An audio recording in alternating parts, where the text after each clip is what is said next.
When I was a little kid and people would ask what my parents did for a living, I would say my mom's a pilot and my dad's a mountain climber. And that was actually true. My mom was a captain for Alaska Airlines, and my dad climbed K2 in Mount Everest without oxygen. And his company, Mountain Madness, specialized in getting their clients to summit the highest mountains in the world.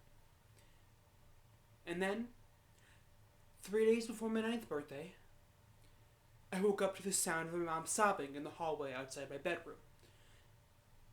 And I jumped out of bed, and I somehow knew to ask, Did Dad die?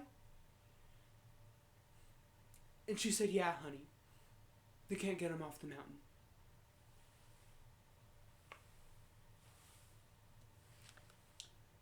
Elizabeth Berrien is quoted as saying, "We never truly get over a loss, but we can move forward and evolve from it." In this piece, we examine how the death of one's father at a young age leads him on a journey to moving on from his father's death that he never thought he needed to have. Since Dad, by Andy Fisher-Price. My father was Scott Fisher. He was the American guide and was now referred to as the 1996 Everest disaster, in which an unexpected storm struck Mount Everest in the peak of climbing season, causing 8 people to die. And it was a news story that kind of just didn't go away that year, as me and my 5-year-old sister Katie were just trying to comprehend and adjust to this new life. And the world's focus on my dad's story continued as John Krakauer's Into Thin Air was published. And Into Thin Air was so successful that they just cranked out a made-for-TV version. And I remember that I was not allowed to watch it. But I still remember the sounds of my mom crying and cursing through the halls of my bedroom the night that it aired. And then, a couple of years later, I think I was in middle school, I was up late watching TV with my sister. And we noticed it was on. And it almost felt like we were doing something dirty. Almost like watching an X-rated movie or something, but we were just a couple of kids. Watching an actor play our dad as the guy who's so arrogant and dumb that from the beginning of the movie, you know he's not going to make it. And they gave him this catchphrase, "I'm invincible." And I think we just felt embarrassed for each other, for my family, for Dad. And so we got weirded out and we changed the channel, but we changed it back just in time to watch him die. And they did this slow, dramatic zoom on his face as he shuddered his last words. "I'm invincible." And Katie and I, we were just having a hard time figuring out what all this was about, because the Scott Fisher we knew was just the coolest person ever. I mean, all of our friends were his friends, and our friends' parents became his friends, and it seemed like everyone was saying, man, he loved you kids. He loved you kids so much. So I was just trying to figure out why this movie made him out to be some cocky, ignorant jerk who seemed deserving of his fate. And then I started to wonder, is this what the rest of the world thought he was like? Was any of this true? Normally, when somebody loses a parent, it's a big deal for the first few months, the first year, even, and then it just slowly fades away and becomes a painful part of this person's past that no one really talks about. But in the case of our dad, I mean, he became this character in 5 books, articles, and now this movie. So it just took a lot longer for it to fade away. But eventually it did. And then one day I got a text from a friend saying, "Jake Gyllenhaal's playing your dad in a movie." And I was not stoked to hear that news, because it meant reopening a painful part of my past that I thought was gone. But I went to see Everest last year, and it wasn't nearly as terrible or as offensive as that first movie had been.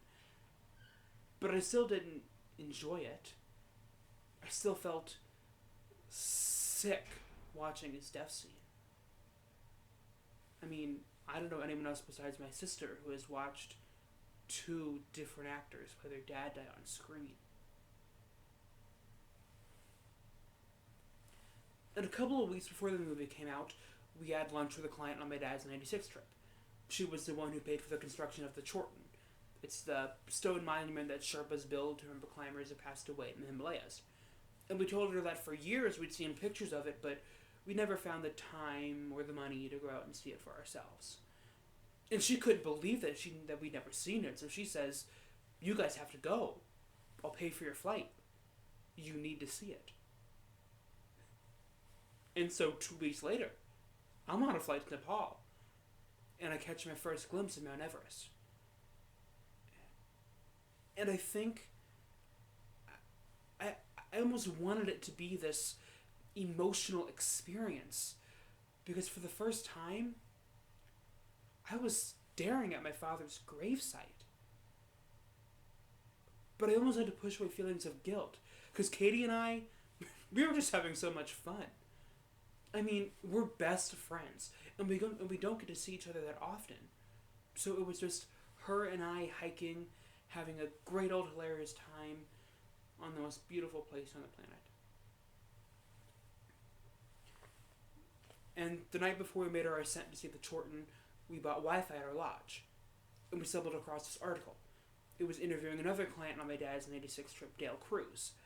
Dale had gotten altitude sickness, and my dad had accompanied him down to base camp. And instead of staying down at base camp like he probably should have, my dad met up with the rest of his crew high up on Everest. Many people believe that extra trip down and back up is what led to his exhaustion, and ultimately his death. The article quoted him as saying, "His picture is still in our refrigerator. He was one of my best friends, and he helped save my life." And out of nowhere, Katie and I were both crying because I didn't know the significance of the trip had found ourselves after all. The next morning was the only day on our trek that it snowed. And we walked up what seems like this endless hill. And then the ground finally levels out. And we see hundreds and hundreds of Chortens. And I thought about how each one was just remembering a climber that took a trip into the mountains and never came back. And then I saw my dad's. It was bigger than most of the rest of them. It was this big painted white boulder that said, "In memory of Scott Eugene Fisher." And up until that moment, I thought that I had fully grieved my father's death, and that the process had completed itself years ago. And I was proud of my take on it, because I wasn't a victim of my father's death anymore. But somehow, standing there that day, I just got pummeled with this wave of grief.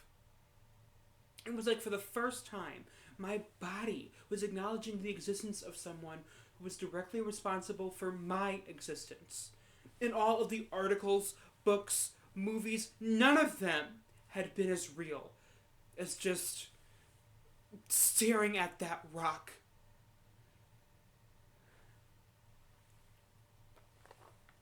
And it occurred to us that he's still parenting us. Because if he had been an insurance salesman who died in a car crash, we wouldn't have found ourselves staring at a stone monument in Nepal. And I don't think I'll ever really get to know who he was as a person. Katie and I are still discovering qualities about him by finding traits that we share that don't seem to come from Mom. And I'll never know what happened on Mount Everest in 1996. But what I do know is that he is still our father. And he is still gone.